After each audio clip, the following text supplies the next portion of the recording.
Sotuv bo'limini qurayotgan paytda qanaqa mashaqqatlarga uchrashadi tadbirkorlar? Muddatni ayting, 6 oymi, 3 oymi, 1 yilmi? Darajagacha o'rganganman, lekin tezroq pul topishim kerak bo'lgani uchun Biz bu yerda tadbirkorlar bilan gaplashamiz. foyda berib boshlagandan keyin sekin оборот ko'tarib boshlaganmiz. Assalomu alaykum aziz do'stlar, sizlar bilan yana o'sha My Sales degan ko'rsatuvimiz. Bilasiz, biz YouTube'da anonim qo'ng'iroq ko'rsatuvlarini juda ham ko'p o'tkazganmiz. Endi esa My Sales, ya'ni biz bu yerda tadbirkorlar bilan gaplashamiz. Sotuv bo'limlari haqida gaplashamiz. Sotuv bo'limini qurayotgan paytda qanaqa mashaqqatlarga uchrashadi tadbirkorlar va nima uchun bugungi kunda sotuv bo'limini qurish biz o'ylaganchalik oson emas va nimaga sotuv bo'limini kimgadir qaysidir payt berish kerak yoki nimaga sotuv bo'limini tadbirkorni o'zi, ya'ni biznes egasini o'zi qurish kerak. Mana shu mavzu haqida gaplashamiz. Qarshimda o'tirgan inson G'olib aka Avezov, Beacon kompaniyasining asoschilari. Bugungi kunda ular yirik biznes bilan shug'ullanishadi. Qanaqa biznes bilan shug'ullanishlarini esa o'zlari aytib beradilar. G'olib aka, xush kelibsiz. Assalomu alaykum. Yaxshimisiz? Rahmat. O'zingiz haqingizda qanaqa qilib bu loyihaga kelib qolgansiz, nimaga Beacon deb nomlagansiz va uni nimani anglatadi? Uzoqdan o'sha tarixdan boshlab aytib bersangiz, bizni obunachilarimizga juda ham qiziq. Endi tarixi uzun bu narsani. Bu biznes Navoiyda boshlangan. Sababi men o'zi Navoiylikman asli. Kelib chiqishim Navoiy viloyat Qiziltepa tumani To'rtkatta bo'lganman. Navoiy shahrida kichkina biznesdan boshlangan, endi hamma shunaqa deydi, bizdan shunaqa bo'lgan. Kichkina biznesdan boshlangan, podvalda emas, kichkina kvartirada boshlangan. Ya'ni poligrafiya, katter zapravka, servisdan boshlangan, kompyuterlarga servisdan boshlaganmiz. Keyin asta-asta tashkilotlarga kichkina narsalar sotib boshlaganmiz. Klaviatura, mishka. Keyin yaxshi foyda berib boshlagandan keyin sekin оборот ko'tarib boshlaganmiz. Bizda birinchi nima deydi, skachok deydimi, o'sha 2018-yilda bo'lgan. Ya'ni bu 2018-yilda davlat xaridlarida platformada o'zgarish bo'lgan. Chunki men o'zi asli ungacha dasturchilik qilganman. Dasturlashni yaxshi tushunganim uchun o'sha birja platformasini srazi o'rganib olganman. Ishlash prinsipini kirib, narx berib, katta nimalarni, katta emas, endi o'sha paytda katta bo'lgan bizlar uchun. Shartnomalarni yutib olganman, tashkilot servislarni, masalan, mahsulotlarni yutib olganman-da, ular mahsulotlarni tez qilib berib, oborotimni oshirib, o'sha nima deydi, pulimni yig'ib olganman, shu 1 yil 2 yil ichida. Chunki nima uchun men tez yurib qolganman, boshqa bizlarga o'xshaydigan kompyuterchilar, ular o'sha ancha gigant bo'lgan, ya'ni bizning o'zi ustozlar ular, Navoiy shahridagi do'konlar. Lekin ular birjani o'zlashtira olmagan. Boshida taxminan 6 oycha ular birjani ishlash prinsipi, boshqasini o'zlashtira olmagan hisobiga biz tezda o'zlashtirib, yaxshiroq natija qilganmiz o'zi uchun. O'shandan keyin biz tushunganmiz, birjaga yana ham chuqurroq kirganmiz. Keyin o'sha oborotidan, foydasidan do'kon olganmiz, ya'ni magazin qilganmiz, servis rivojlantirganmiz. Shu asnoda 2022-yilgacha Navoiyda faoliyat yuritganman. Undan keyin Toshkentga kelganman. 22-23-yillarga Toshkentga ko'chib kelganman. Lekin o'sha 24-yilgacha ham Navoiyda faoliyatimizni yuritdik. Bu payti 2018-yildan 2020-yilgacha biz даже 15-yildan 20-yilgacha Komps brendi ostida faoliyat yuritganmiz. Endi do'konimizni brend o'zimiz endi brend qilganmiz o'sha paytlar. Tushunmas Komps bo'lgan. Undan keyin Toshkentda Komps degan targoviy sentr qurilgan. Bizda yo'q, bizning cho'ta konkurent paydo bo'ldi. Biz u juda katta kompaniya, bizdan nomni olib qo'yadi va deganmiz, rebrending qilganmiz. Sozlar deb qo'yganmiz nomni. Endi sozlar bu servisga juda ham yaqin nom bo'lgani uchun o'zimiz uylab topganmiz. Sozlar ham o'zbekcha. 2021 yoki 22-yillardan boshlab to o'sha 24-yilgacha biz sozlar brendi ostida faoliyat yuritganmiz. 24-yildan keyin o'sha Navoiydagi do'konimizni yopishga qaror qilganmiz. Sababi men Toshkentga kelgandan keyin bu yerda ancha ishlarimiz rivojlantirganmiz. U yopishimizga sabab endi biznes onlaynga qarab ketib qoldi. Savdo sotiq, ayniqsa bizning soha kompyuter soha. Shuning uchun biz offlayn magazinga pul tikib, ko'p tovar saqlab, ko'p pul zayn qilmaslik uchun offlayn magazindan voz kechganmiz-da, magazinni yopib, to'liq onlaynga o'tib ketganmiz. Ya'ni skladdan ishlashga o'tib ketganmiz. Zo'r. 24-yildan keyin polni komanda hammasi Toshkentga sekin olib kelganman. Shu yoqqa ko'paytirganman komandani. hozirgi kungacha o'z xabaringiz bor. 2024 ga Toshkentga ko'chganimizdan keyin biz mahsulotga brend qilganmiz. Oldin do'konimizni brendi bo'lgan. Komps ham, sozlar ham do'konni brendi bo'lgan.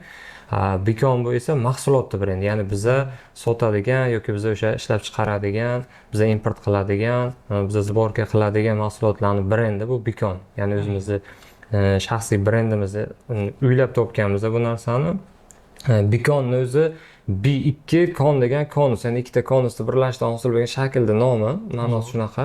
Endi ikkinchi uni nomi ham bor, uni ayta olmayman. Bu faqat o'zim bilaman buni. Shuning uchun bu nomni qo'yganmiz.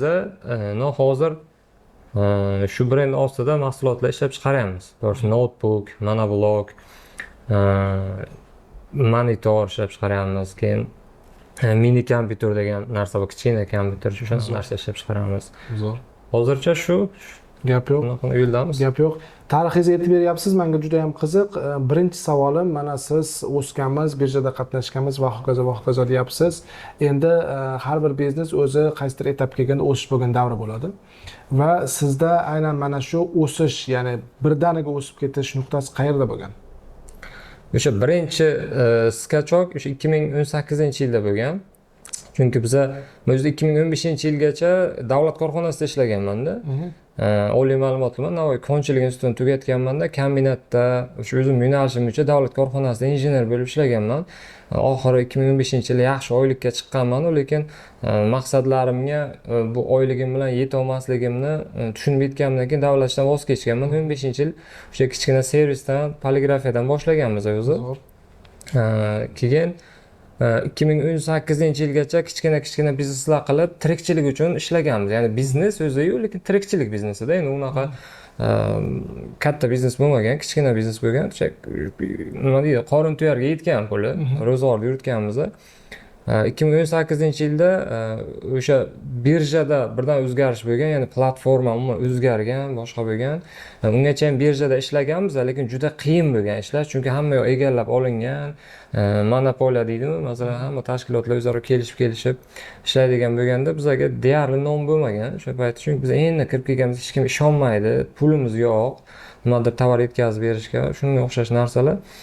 Birdan o'zgarish bo'lgandan keyin hammasi prozrachniy bo'lgan nima birjada kim arzon narx bersa yutib oladi, bo'ldi. Lekin unga mahsulotni joylash, boshqalarida muammolar bo'lgan, qiyinchiliklar bo'lgan, platforma ham birdan ideal bo'lmaydi, ko'pchilik tushunmagan. Biz endi aytdim o'sha programmist bo'lganim uchun, chunki o'sha 2018-yilgacha, даже 20-yilgacha men kod yozib, veb-saytlar ham qilib berganman. Siz bo'lganmisiz, front-endchi bo'lganmisiz?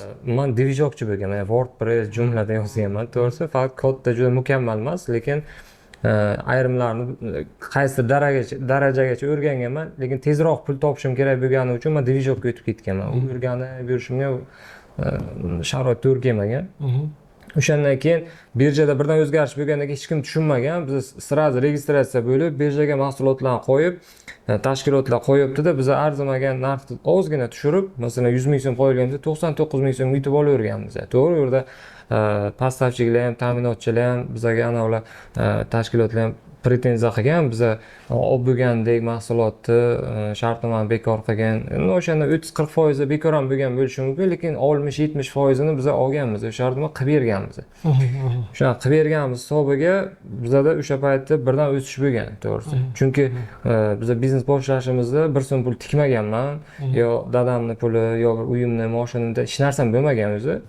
Просто mana shu yerda birdan skachok bo'lib, tashkilotlar birdan oldindan pul tashlab berib, sразу mahsulotlarni qilib berib, kerak bo'lsa mahsulotlarni qarzga olib, tanishlarimizdan Toshkentdan ularga qilib berib, sekin oborotimizni oshirganmiz. O'sha paytda birinchi skachok bo'lgan, to'g'risi. Zo'r. Demak, mana shu holatdan insight qiladigan bo'lsak, demak, siz kerakli paytda, kerakli vaqtda bo'lgansiz va mana shu zamon o'zgargandan keyin, ya'ni tizimda ochiq, shaffoflik paydo bo'lib, mana shu birja paydo bo'lganda siz mana shu yangi texnologiyani tez o'zlashtirib olganingiz siz yutug'ingiz bo'lgan, to'g'rimi? Shunaqa narsa, ya'ni kerakli paytda, kerak joyda bo'lishdi, nimasi, foydasi shu. Qilgansiz va tez o'zlashtirib olgansiz. Tezda shu narsaga zo'r kirishganmiz. Bugungi kunda endi hozir biz oborotingiz qancha boshqa deb so'ramaymiz, shunchaki to'rt xil toifadagi bizneslar bor. Bu mikro biznes, juda ham kichik. Ikkinchisi kichik biznes, undan keyin o'rta biznes va yirik biznes deyiladi. Mikro biznes bu yiliga aytaylik 1 milliard oborot qiladi va bittadan 10 tagacha bo'lgan xodim. Ikkinchi toifadagi bu kichik biznes, bu 1 milliarddan 10 milliardgacha оборот qiladi. Uchinchisi 10 milliarddan 100 milliardgacha chiqadi va undan katta. Va sizniki qaysi toifaga kiradi hozir? Bu yillik оборот haqida Yillik gapiramiz. oborot haqida. Bizaniki shu oxirgisiga kirsa kerak menimcha. Endi yirik biznesda erta jamoa ham ko'p bo'lishiga bordi. Menimcha siz o'rta biznes toifasiga kiradi, to'g'rimi? Shunaqa. 100 dan u yoqqa ketdi 500 milliardgacha yillik oborot. Yo'q, bizaniki jamoa 20 dan oshiq. Hozir kecha kunduzda 20 dan oshiq 30 ga borib qoladi outsourcinglar bilan. Lekin 100 milliarddan ko'p emas yillik oborotimiz. Tushunarli, zo'r. Gap yo'q, yaxshi. Demak, o'rta biznes toifasiga kirarkansiz. Zo'r. Mana endi o'sha paytda siz boshladingiz, sotishda necha kishi bo'lgansiz? O'zingiz bo'lganmisiz birjaga kirganingizda? Boshida men o'zim bo'lganman. Hamma buxgalter ham, sotuvchi ham, hammasi dastavchi ham, hammasi o'zim bo'lganman, ekspeditor ham. Endi boshida hamma biznesda shunaqa bo'ladi-ku. Keyin sekin yordamchi olib sherik. Qancha vaqt o'zingiz ishlagansiz? Muddatni ayting, 6 oymi, 3 oymi, 1 yilmi? 1 yildan ziyod menimcha o'zim ishlaganman. O'zingiz ishlagansiz. 2 yilcha ham bo'lsa kerak. Undan keyin jamoani olishni boshladingiz. Birinchi kimni oldingiz ishga? To'g'risi biza o'zi biznesda 2 kishi boshlaganmiz. Bitta sherigim bor edi, o'zimning o'rtog'im. U bilan biza o'sha biznes boshlaganmizda, ya'ni IT yo'nalish, ya'ni veb-saytlar qilish, o'shanaqa yo'nalishimiz bor edi. Keyin savdo sotib bor edi. Ikkalamiz boshlab, ikkalamiz birga qilganmiz. Ya'ni u o'rtog'im asosan mijozlar topish, ular bilan gaplashish, shunaqa qilib shug'ullanganmiz. Men ishni qilish bilan shug'ullanganman. Keyin biz uchinchi yana bitta sherik olganmiz. Endi boshida endi sherik deyilmaydi, как будто endi hamma ishchi bo'lgan o'sha paytda. Uchinchi bitta odamni olib 3 kishi bo'lib ishlaganmiz. 3 kishi bo'lib ishlaganmiz. Aniq bitta rahbar ham bo'lmagan, endi ish kam bo'lgan, hech qanaqa bir katta pul bo'lmagandan keyin u yerda bir rahbar ham kerak bo'lmaydi o'zi. O'sha paytda uchalamiz teng, masalan 33% dan biz sherik bizda boshlaganmiz. Undan keyin sekin yana boshqa yigitlarni ishga olib boshlaganmiz. Shogird sifatida olganmiz. Boshlanishga uchun katta oylik bera olmaganmiz. Masalan, keyin o'rgatamiz. Biz kompyuterni bilamiz, ta'mirlashni bilamiz, kompyuter sotishni bilamiz boshqa. Keyin senga o'rgatamiz shogird sifatida yoki kimdir o'zi ukasini, jiyanini taklif qiladi. Mana shu ukamni sizlar oldlaringizga qo'yaman, bir 2-3 oy yursin yo ozroq, biron yil yursin, o'rgansin deydi. O'shalarni olib, shogirdlardan olib boshlaganmiz ishga. Zo'r, gap yo'q. Zo'r. Keyingi savolim, biznesingizda zararga kirib ketgan paytingiz bo'lganmi va u narsa qancha davom etgan? Bu jarayon. Jarayon ko'p davom etmagan. Oxirgisini aytsam bo'ladimi? Oxirgi ko'p marta kirganmisiz? Ha, biznes Necha marta? Ko'p, 4-5 marta bo'lgan bo'lsa kerak, eslab olganim. Lekin oxirgisi eng og'irrog'i 2024-yilning boshida bo'lgan adashmasam. Endi u zararga degani biznesda hamma narsa tugab qolmagan, qanaqadir nechidir oy, masalan 3-4 oy umuman foydasiz savdo bo'lmagan, faqat xarajat, arenda, shaqqi, soliq to'lab yashaganmiz. Ya'ni bor tovarimizni kerak bo'lsa yarim puliga sotib bo'lsa ham tirikchilik qilganmiz. Nimaga bunaqa bo'lgan? Bu 24-yilda boshiga bo'lgan ikkita uchta faktorlar bor. Bu birinchisi 24-yil boshida o'zi hamma biznesda cho'kish bo'ldi, hamma joyda. U sizlarda ham bo'lgan bo'lsa-ki, hamma savdoda tushib ketdi, juda ham tushib ketdi savdolar. Bizda ham shunaqa bo'ldi. Keyin bir ikkita savdolar bilan yuridik muammolar bo'lib qoldi bizda ham. Chunki biz davlat tashkilotlariga berganimiz uchun davlat tashkilotlari, endi to'g'risi vazirlik miqyosidagi tashkilotlar bilan ham ishlaymiz. O'shalar bilan bitta ikkitasi sal muammo bo'ldida, ular keyin pretenziya qilib, bizlarni sudga berib, boshqa qilib, biza endi nima deydi, ular xohlayotgan narsani qilib berishdi hisobiga zarar kirib ketdik-da.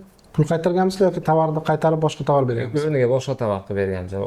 O'sha hisobiga zarar ketib qolganmiz. Keyin o'sha savdo tushgandan keyin o'sha xarajatlar kutib turmaydi-ku. Xarajatlar kutib turmagandan keyin bor tovarimizni yarim puliga bo'lsa ham sotganmiz. Yarim pulga sotib tirikchilik qilish kerak. O'sha hisobiga tushib bo'lgan. Lekin 2024 boshida bu eng oxirgisi shu. Zo'r.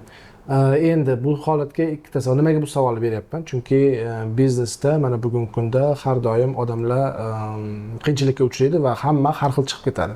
Savolim ikkita. Birinchisi, nima his qilgansiz? Va ikkinchisi, qanaqa chiqib ketgansiz?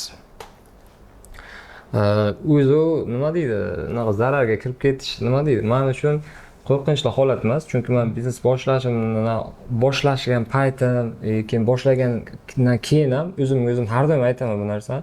Chunki men boyagi aytdim, 2015-18 yil men biznes boshlagan paytim men bir so'm pulim bo'lmagan.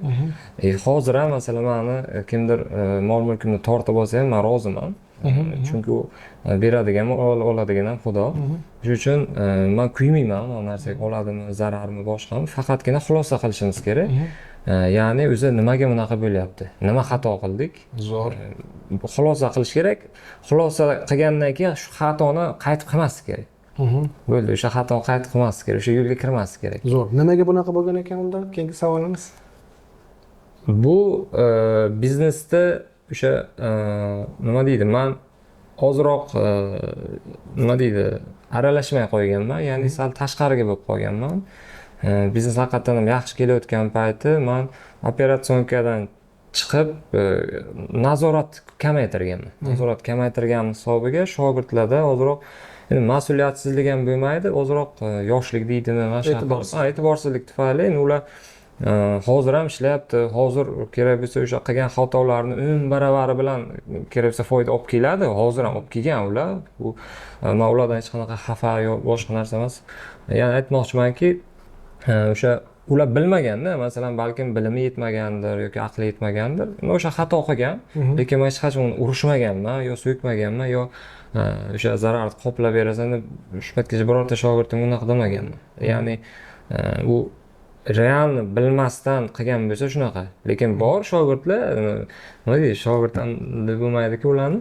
Masalan, bilib turib xato qiladi, haqiqatan realni aytilgan, ogohlantirilgan, bilib turib xato qilsa, u javob beradi lekin. Javob beradi. Zo'r, gap yo'q. Yaxshi. Endi keyingi savolimizga keladigan bo'lsak, siz hozir nima sotasiz? Konkret tovaringiz nomlari.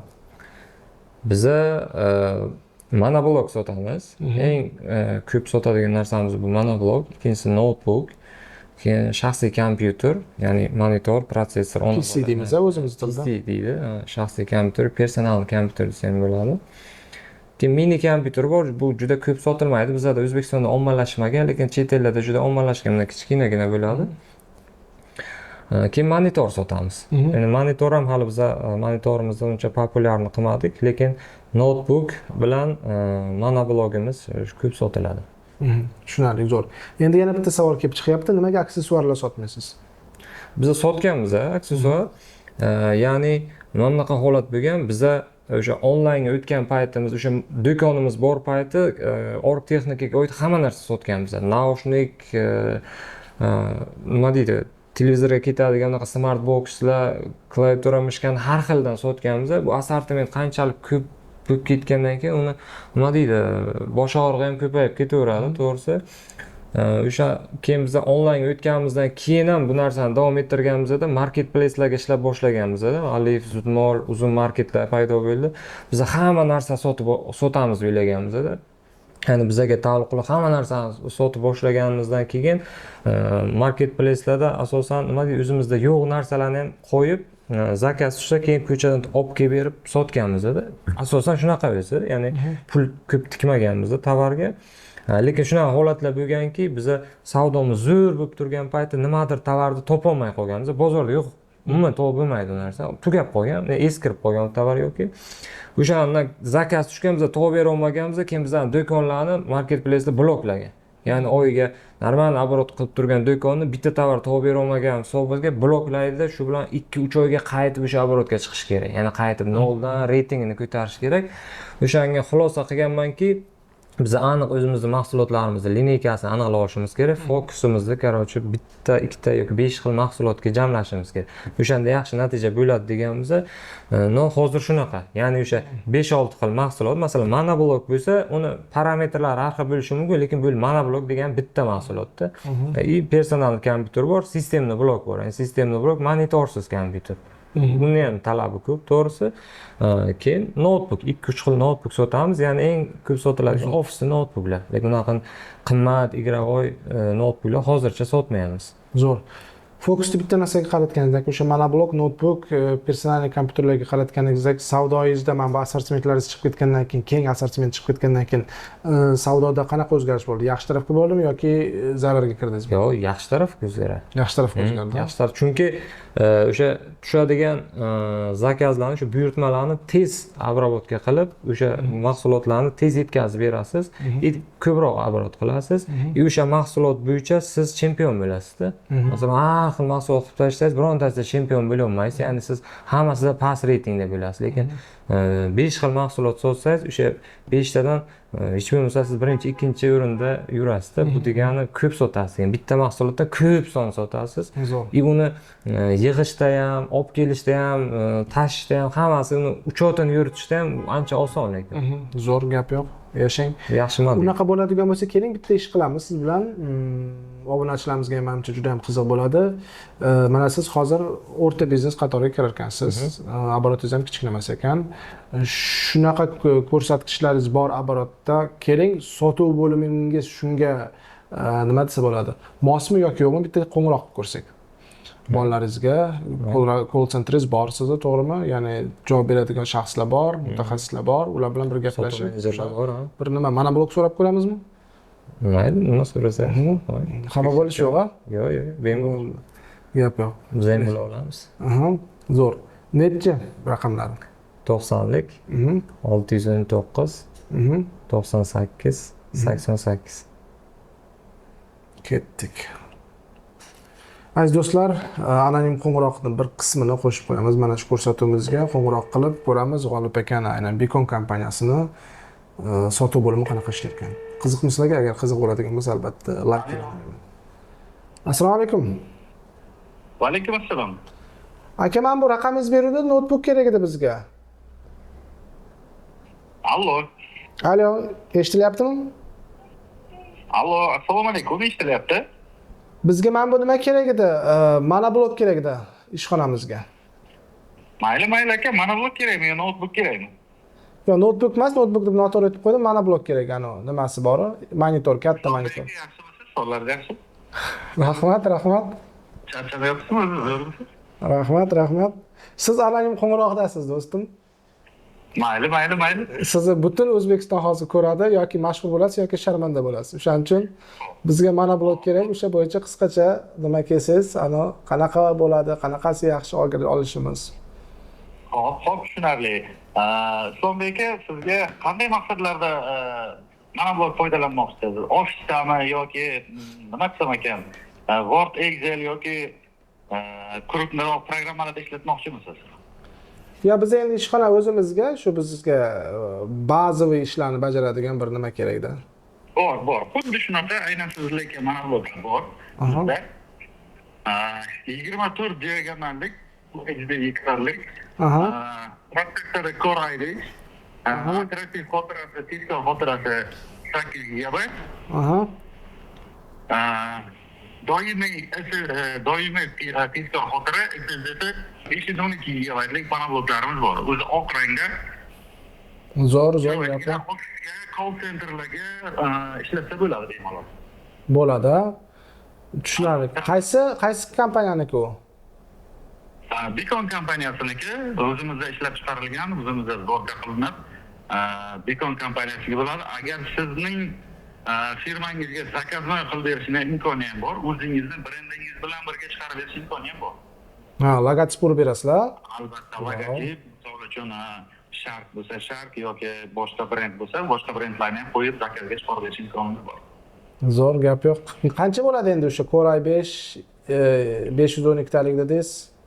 Core i5 24 diagonallik 8 adres xotira 512 tezkor xotira bilan 2 million 780 ming qilib bera olamiz. 2780 ming nima emasmi? Monoblok uchun arzon emasmi? Albatta, biz ishlab chiqaruvchi bo'lganimizdan keyin bizda narxlar juda ham arzon va hamyonbop xalq uchun qilib beramiz hamma narsani. Bo'ldi. Haqiqatdan, demak Core i5. Albatta. Operativ xotirasi qanaqa bo'lyapti? Operativ xotirasi 8 gigabayt bo'lyapti. 8, aha. 512, ha? Aha, doimiy tezkor xotirasi SSD 512 gigabayt bo'ladi. Oq rang sharq logotip urib berasiz. Albatta shart logotipni urib berib, o'zingizga podключ borib, etib o'rnatib berish xizmatimizdan bor. 2.700.000 dedingiz, ha? Albatta. Hozir 1 daqiqa.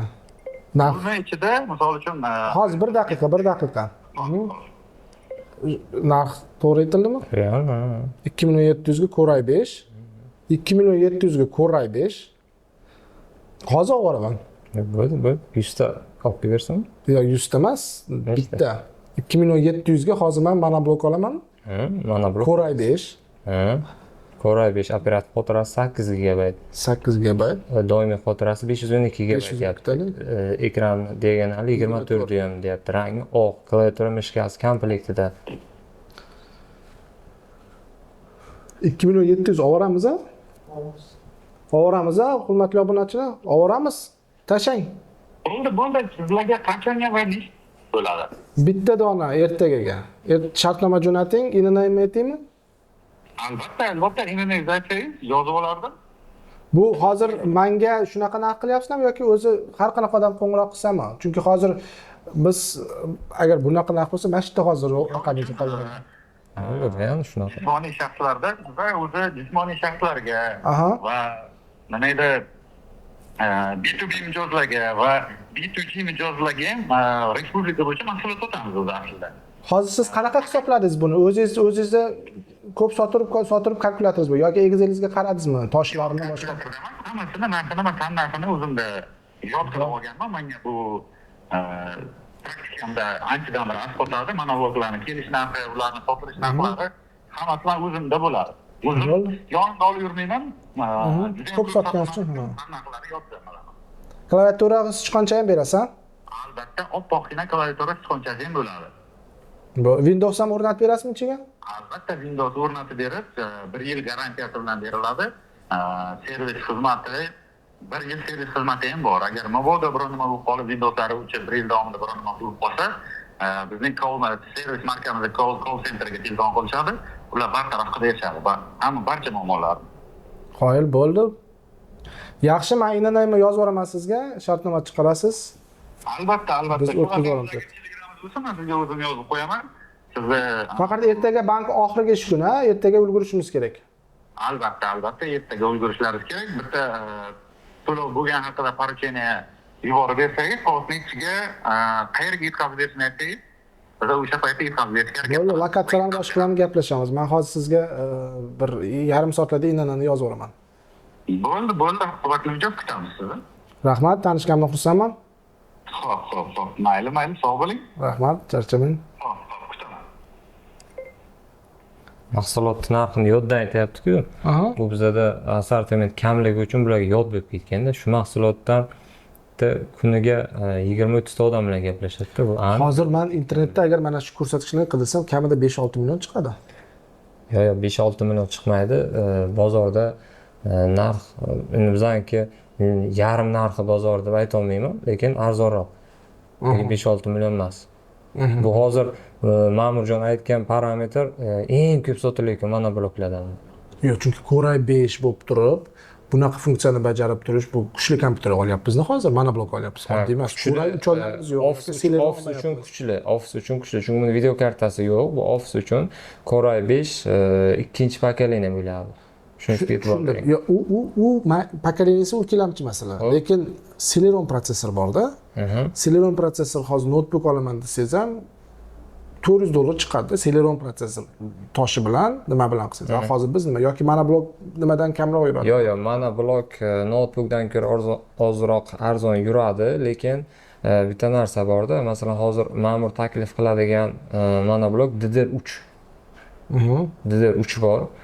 Pokoleniya DDR4 bor. Hozir eng yuqori pokoleniya DDR5. Lekin bizada Office'ni segmentda eng ko'p sotilayotgan monoblok turi bo'lgani uchun shuni taklif qildim. Lekin bu monoblokingiz ham hozir yaxshigina bajarib beradi-da. Yo'q, albatta. Bu sizni ish faoliyatingizda 100% ishingizni qilib beradi.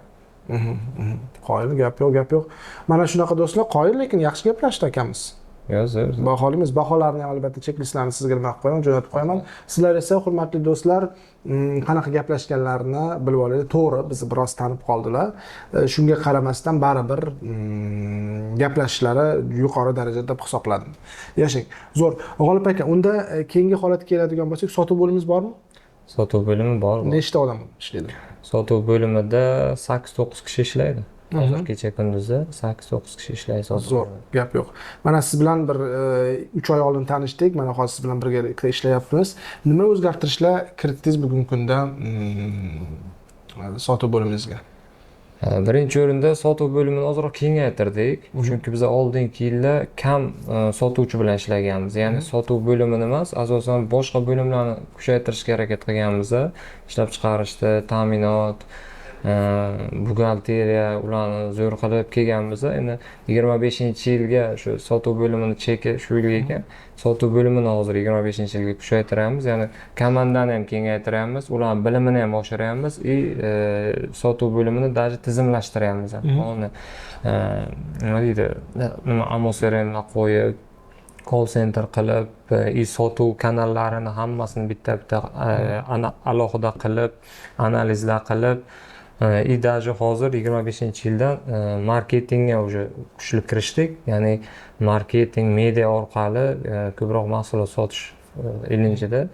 Shuning uchun sotuv bo'limini hozir yana ham kuchaytiramiz. Ya'ni kuchaytiramiz degan jamoani kengaytiramiz. Hozir 8-9 kishini o'zi bizga yetarli emas hozir. Ya'ni ular to'g'ri ulgurmayapti hozir.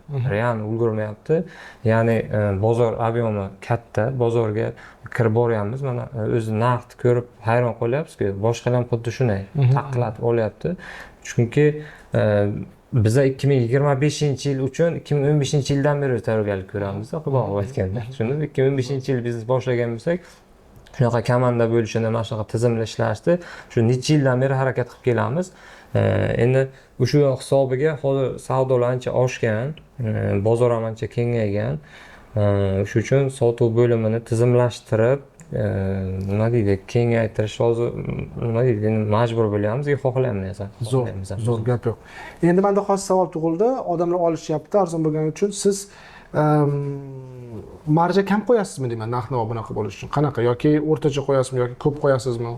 Marja kam qo'yamiz, lekin kam qo'yasiz. Bu sizning prinsipingiz.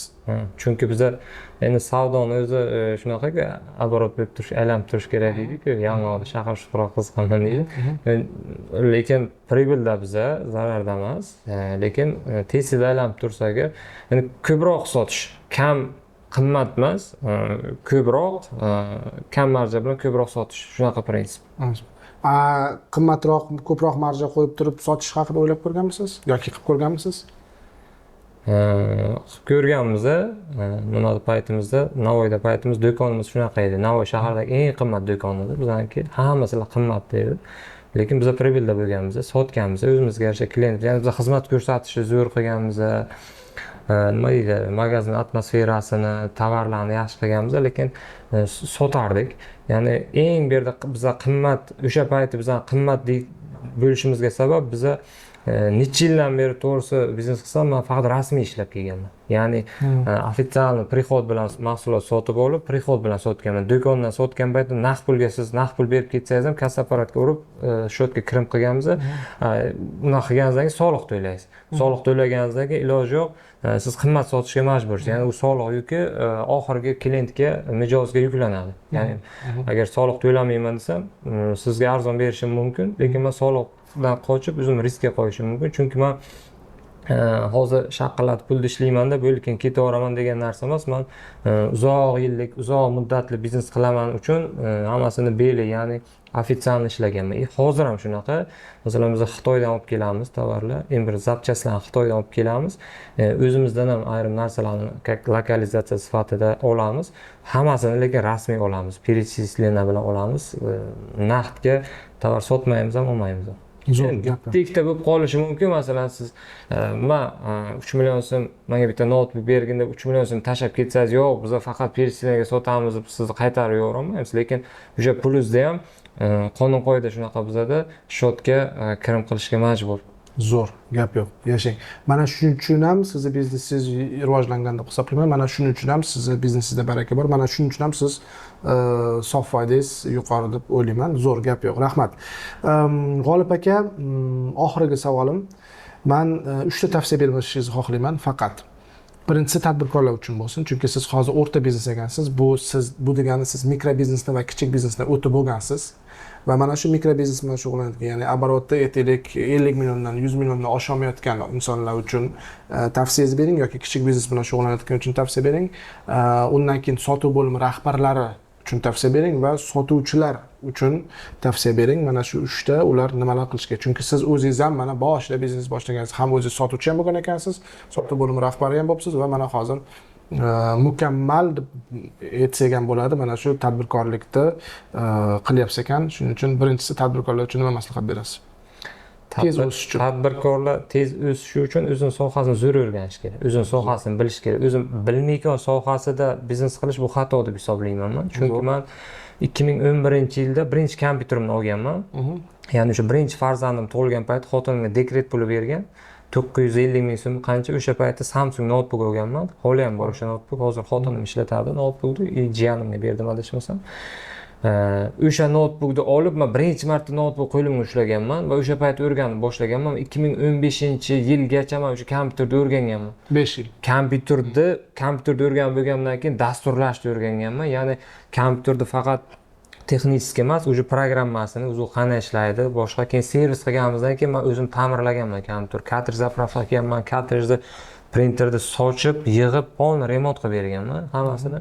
Ya'ni o'zim ishlaganman. Keyin ukamni olib kelganman, keyin shogird olganmiz, sherik olganmiz, keyin boshlangan o'sha narsa. Ya'ni kompyuterni texnik o'zini polni o'zim o'rganganman, o'zim qilganman o'sha narsani. Keyin sekin sotuv boshlaganmiz. Hozir ham masalan kompyuterda to'g'ri bizda hozir mutaxassislar bor, kompyuter mutaxassislar, men ularchalik bilmasligim mumkin, chunki ular har kun shu ishni qilib yuribdi. Lekin kompyuterda men aldolmaydi-da. Kompyuter sohasida men aldolmaydi. Xuddi sizda sotuvchilar sizda aldolmaganda, kompyuterchilar men aldolmaydi. Shunaqaroq. Ya'ni maslahatim o'zi qilmoqchi bo'lgan ishini birinchi zo'r o'rganish kerak. Zo'r o'rganish uchun уже сразу biznes boshlash kerak emas. Biznes boshlash xato demayman, lekin yo'qotish ko'proq bo'ladi. Ya'ni pulni hisobiga, yo'qotish hisobiga tajriba orttiradi. Lekin eng to'g'ri yo'li men hamma shogirdlarimga aytaman, biznes qilmoqchimisan, birinchi xuddi shu biznesga borib ishlagin. Masalan, kompyuter biznesi ochmoqchimi, kelib kompyuter biznesi ichiga ishlasin. Remont qiladimi, sborka qiladimi, sotuvchi bo'libmi, ishlasin. Ana undan keyin tajribasini orttirib, ana undan keyin biznes qilsa bu yaxshiroq o'xshaydi. Chunki men shogirdlarim bor. Endi shogirdlarimni to'g'risi ayta olaman. Endi ular men ustozni biladimi yo'qmi bilmayman. Ya'ni menda ishlab, umuman kompyuterni bilmasdan kelib, bizda kompyuterni o'rganib, sotuv bo'limini rahbari bo'lib kerak bo'lsa, keyin o'zi biznes qilib ketganlar bor. Ko'p bunaqalar. Muvaffaqiyatli. Men faxrlanaman ular bilan. Zo'r. Demak, tadbirkorlar uchun agar ular biznes boshlamoqchi bo'lsa, o'sha biznesni, o'sha sohani chuqur o'rganib olishsin. Albatta. Zo'r. Tez o'sish uchun nima qilish kerak? Sizga o'xshab. Yo, u endi tez o'sish uchun birinchi o'rinda masalan ko'pchilik aytadi, pul kerak deydi, tanish bilish kerak deydi. Menda u birontasi bo'lmagan, to'g'risi, tanish bilishim ham bo'lmagan, hozir ham yo'q. Pul ham kerak emas boshlanishda. Men aytdim, pulsiz biznesni ko'targanman. Hozir ham pulsiz harakat qilyapmiz ko'tarishga. Bizning prinsipimiz shunaqa. Tez o'sish uchun o'sha kerakli joyda, kerakli paytda bo'lish deylayman. Men zamondan ortda qolmasdan yangi innovatsiyalarni tez qabul qilish. Xuddi shunaqa. Zo'r, gap yo'q. Rahmat. Mana sotuv bo'limi rahbarlari bor va ular to'g'ridan-to'g'ri o'z tadbirkorlar bilan muloqot qilishadi. Ya'ni mana siz ham sotuv bo'limi rahbari, siz bilan to'g'ridan-to'g'ri va siz bilan muloqot qilayotgan paytda qiynalishi mumkin, qaysi narsani tushunmasligi mumkin. Shunda siz mana tadbirkor sifatida sotuv bo'limi rahbarlaridan nima kutasiz yoki ularga nima tavsiya bera olasiz? Nimalarga e'tibor berish kerak bular? Sotuv bo'limini rahbari endi men tushunishim bo'yicha, men bilishim bo'yicha ular o'sha birinchi o'rinda o'zini sotuv menejerlarini to'liq nazorat qilish kerak. O'zi yaxshi sotuvchi bo'lish kerak. sotuv bo'limining rahbari Zo'r. o'zi yaxshi sotuvchi bo'lishi kerak. Agar o'zi yaxshi sotuvchi bo'lmasa, u menejerlarini nima deydi, boshqara olmaydi, rahbarining ishonchiga ham kira olmaydi. O'zi u natija qilish kerak. Zo'r. Chunki bizning sotuv bo'limimizning rahbari, to'g'risini aytaman, bizning oborotimizning 40-50% qiladi o'zi. Zo'r. U zo'r sotuvchi. U o'zini kasbini yaxshi ko'radi, sevadi. Ya'ni Zo'r. sotib maza qiladi u. Zo'r. Bo'li shu. Gap yo'q. Ya'ni yaxshi ko'rish kerak o'zini kasbini. Gap yo'q. Yaxshi. Qilgan ishini. Endi uchinchi insonlarga keladigan bo'lsak, bular sotuvchilar. Ularga nima maslahat berasiz? Ko'p sotish uchun, osonlik bilan sotish uchun nimalar qilish kerak? Ko'p sotish uchun o'sha birinchi o'rinda nima deydi? Muloqot yaxshi bo'lishi kerak, muomalasi zo'r bo'lishi kerak. Ko'pchilik sotuvchilarni bilaman, mana o'zim ham har zaman test qilib ko'raman. O'zimiznikilarni ham boshqalar ko'p menga telefonga nima qiladi, telefon qiladi, kurslardan, boshqa joylardan. Kimlardir bor, juda ham qo'pol. Keyin yana kimdir bor, oxirigacha harakat qilmaydi. Men ozroq injiqlik qilaman, lekin ozroq harakat qilsam menga sotib qo'yishi mumkin-da, lekin o'shangacha oxirigacha bormaydi. Ya'ni testni oxirigacha yetkazmaydi-da. Bo'ldi, hay olmas ekan deb ishni yarimga tashlab ketadi. Zo'r. Keyin mijozni, xohishlarini o'rganish kerak. Ko'pchilik mijoz xohishini o'rganmaydida, maksimum shu tiqishga harakat qiladi mahsulotini. Noto'g'ri. Ya'ni mijoz o'zi nima xohlayapti, o'shani o'rganish kerak. Keyin o'shanga qarab taklif berish kerak. Sotuv menejerlari chunki primoy o'sha odamlar bilan ishlaydi, mijoz bilan ishlaydi. Ular birinchi xohishlarini o'rganish kerak, yaxshi muomala qilib. Hozir ismini eslolmayman, o'sha bizning ustozimiz bor, Ixtiyor aka Do'smetov. O'sha kishi juda ko'p marta aytadilar. Bitta zo'r sotuvchi, ya'ni ismini eslolmayman, mashina sotadigan zo'r sotuvchi bor ekan. U butun dunyoda eng ko'p mashina sotgan, eng rekord qo'ygan odam ekanda, lekin uni analiz qilganlarida u mijoz bilan, masalan, avtosalonga keldi, mashina olmoqchi-ku, mijoz bilan 2 soat gaplashsa, oxirgi 10 minutda faqat mashina haqida gaplasharkan. Qolgan payti polni uni hayoti maslahat berib, chunki u polni o'zini ishonib topshiradi. Ya'ni men sizga polni o'zim ishonib topshirgandan keyin oxirida qanaqa mashina olsam bo'ladi degan maslahat so'raydi-da. Keyin u o'zi xohlayotgan, sotmoqchi bo'lgan mashinani Luvoyni sotib yuboradi. Mana shu mashina olgin deydi, bo'ldi, u olib ketadi, ishonadi. Gap yo'q. Shuning uchun mijoz bilan nima deydi, munosabatni yaxshi qilish kerak. Munosabatni yaxshi qilish. Zo'r, gap yo'q. Rahmat sizga kattakon G'olib aka, kelganingiz uchun, vaqtingizni ajratganingiz uchun, qimmatli vaqtingizni ajratganingiz uchun, bizga ishonganingiz uchun avvalambor kattakon rahmat. Unda mana bir fikr paydo bo'lib qoldi. Mamnun qilsak. Men siz ishxonangizga bir kunga ishga kirsam, sotuv bo'limingizga ishga kirsam, menga o'sha mijozlar, boshqalar keladigan bo'lsak, mana shu efirimiz ikkinchi qismi chiqsin. Mana hozir bilan siz biznes haqida gaplashdik va men ishga kiring va gaplashing. Menimcha obunachilarimizga qiziq bo'ladi. Meni bir kun ishga olasiz, o'zingizni kompaniyangizga ruxsat bersangiz, o'tirib sizni mahsulotingizni men o'tirib bir kun sotaman, ko'ramiz nechta sotar ekanmiz. Chunki meni ijtimoiy tarmoqda videoim bor, kartoshka sotganman, bozorga borib. Shuni qilamizda. Endi mana shu an'anani davom ettirish, chunki kartoshka sotganim YouTube'da eng ko'p ko'rilgan videolardan biri. Va shunga o'xshab endi keling kompyuter sotib ko'ramiz. Ruxsatmi? Mayli. Zo'r. Demak do'stlar, biz sizlar bilan xayrlashamiz. Shunchaki tez kunda ko'rishguncha deymiz. Keyingi ko'rsatuvimiz Bikon kompaniyasiga men ishga kirib olaman. Bir kun o'sha yerda o'tirib mijozlar bilan gaplashib, ularga mana shu kompyuterni hozir menga qanaqa sotgan bo'lsa, men o'sha kompyuterni sotaman. Agar sizda ham mana shu soha yaqin bo'ladigan bo'lsa, siz uchun bu juda ham foydali ko'rsatuv bo'ladi. Sizlar bilan Islombek Aravagiyinov va do'stimiz, yaqinimiz, hamkorimiz, mijozimiz G'olib aka Avezov bo'ldilar, Bikon kompaniyaning asoschisi. Kattakon rahmat. Tez kunda ko'rishguncha, video yoqqan bo'lsa like, o'zingizlarning fikrlar bo'lsa bemalol izohlarda qoldirishinglar mumkin. Xayr bo'lsin.